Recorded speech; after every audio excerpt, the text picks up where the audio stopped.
Welcome to the Spiritist Companion podcast.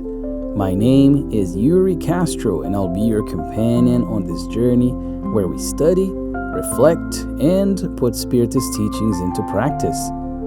If you enjoyed what you hear, tune in every Monday for a new episode. Also, make sure to follow our pages, to subscribe to our channels, and to send this podcast to someone else as well. My dear friends, in today's episode, we'll talk about a theme that is profound, comforting, and at the same time very challenging. The choice of trials, or the trials chosen by the Spirit. This is going to be based specifically on the Spirit's book by Allan Kardec from 1857. Specifically questions 258 to 273. As well as some reflections from another book by Allan Kardec called The Gospel According to Spiritism. Shall we study together? First of all, what are trials according to Spiritism? Trials, expiations, atonements, these are words that we often hear whenever we're listening to a talk or reading a Spiritist book. In Spiritist language, trials are not punishments. They are educational experiences chosen by the Spirit itself before reincarnating, with the purpose of promoting its moral and intellectual advancement. In the Spirit's book, for instance, question 258, Kardec is gonna say, in the state of eroticity and before taking on a new corporeal existence, does a spirit foresee the things which will happen to him in that new existence? And the spirits will answer him by saying, he chooses for himself the kind of trials which he will undergo, and it is in this freedom of choice that his free will consists. Well, my dear friends, I think we already have a lot just based on this answer. First, we understand that there are different kind of trials, different types of trials, and we'll talk about a few of them, and that there is always this component, such an important component of free will in regards to the choice of trials, and why not, as far as how well the Spirit will complete those trials. And throughout the Spirit's book, particularly these questions 258 all the way to 273, we learn that the Spirit before incarnating, therefore, chooses the type of trials it wishes to face, that these trials are related to the imperfections the Spirit seeks to overcome, and that not every detail is foreseen necessarily, but the general nature of the experience is chosen. So we may not always choose a specific event, but we do choose the field of learning. For instance, the trial of poverty or wealth, the trial of authority or submission, the trial of fragile health or physical vigor, the trial of difficult relationships, for instance. Kardec will also ask whether the Spirit will choose trials that are beyond its strength. And the spirits will say that nothing is imposed upon the Spirit that it cannot endure, meaning there's no cruel fatalism, there's no divine injustice, there's no suffering without a purpose. Trials, therefore, are proportional to our evolutionary needs.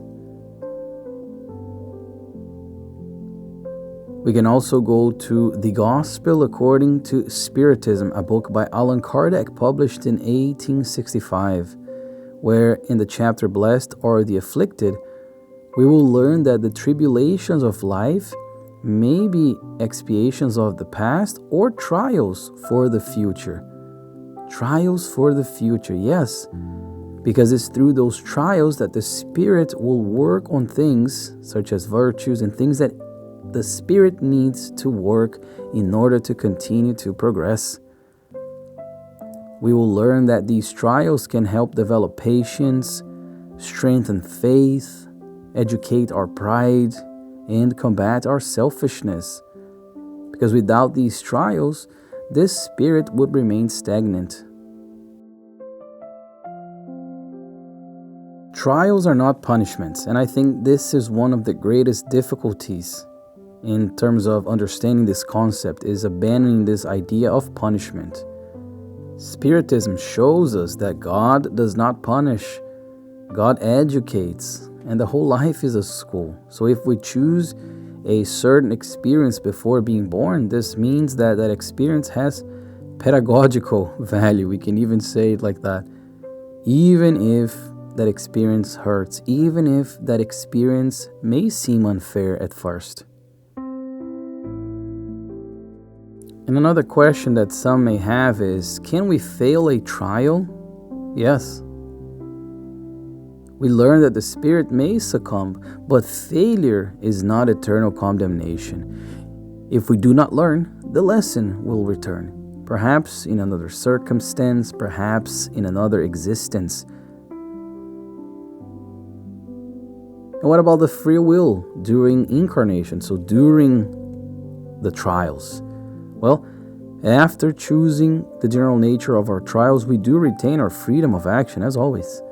So the trial does not determine necessarily the response, because two people may go through a similar situation, but one may become rebellious while the other one may actually grow from that experience. So the merit lies in how we react. And in one of my favorite questions about this topic in the Spirit's book, question 266, Allan Kardec is going to ask whether it doesn't make sense for the Spirit to ask for trials that are least painful. And the spirits are going to say, from your point of view, it would seem to be so, but not from that of the Spirit. When he is freed from materiality, his illusions cease, and he thinks differently. Of course, we may think, why am I going to choose a harsh trial when I can choose an easier one?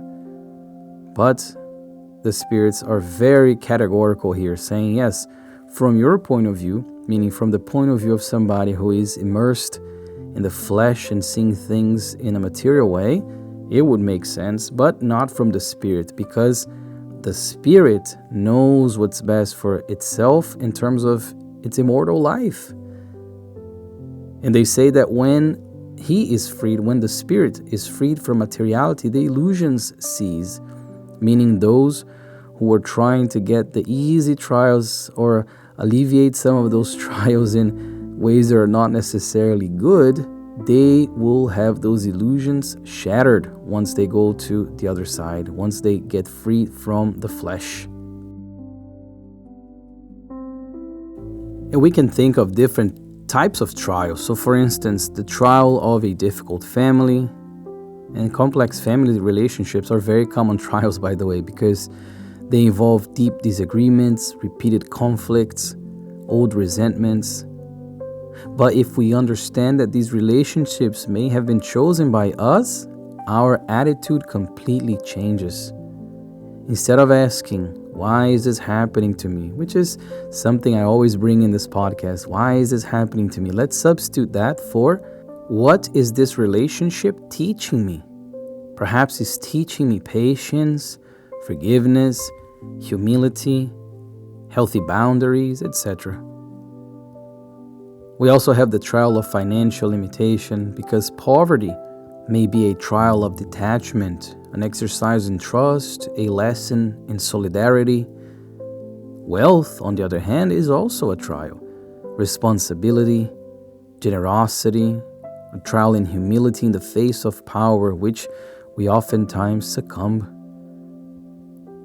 Kardec explains that social positions are educational opportunities.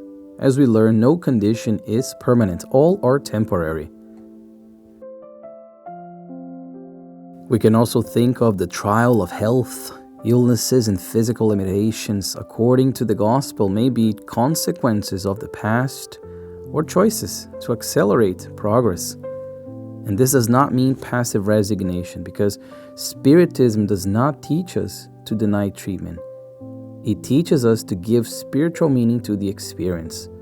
So the question, therefore, stops being, why me, and becomes, how can I grow from this? We also have the trial of authority. Some choose positions of leadership because it can develop justice, responsibility, balance, or it can feed our pride, abuse, selfishness. Every position is a field of moral testing. So shall we bring these reflections for our daily lives? Well, I brought a few things here. Number 1, let's replace revolt with reflection. So in the face of difficulty, let's ask, what is this experience working within me? Number 2, let's develop personal responsibility. If I choose a trial, I am not an absolute victim. I am the protagonist of my own progress. Number 3, let's practice patience because trials are not eternal. They are educational cycles.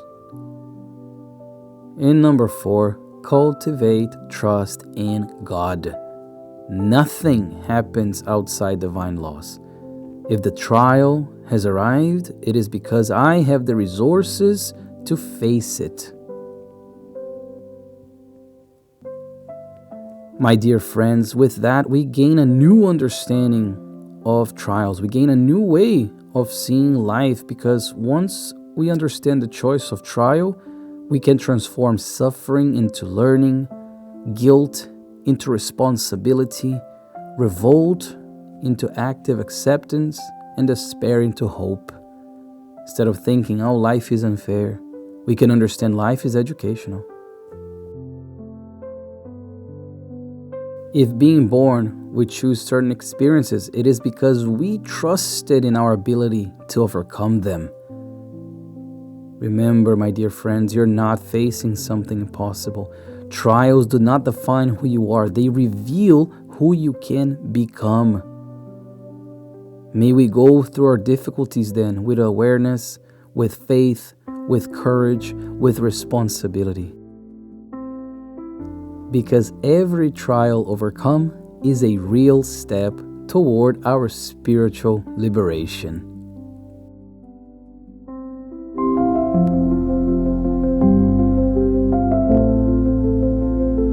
And we reach the end of another episode of the Spiritist Companion podcast. I'm filled with gratitude, as usual, for your presence here. I hope that these reflections were helpful, and if they were, don't forget to subscribe, to follow our pages, to tune in every Monday, and most importantly, to send this podcast to someone else, especially with someone who may be going through a difficult time. See you next Monday, and until then, stay firm, trust in divine laws, and remember, your trials are not punishments. They are instruments of growth. With fraternal love, your Spiritist Companion.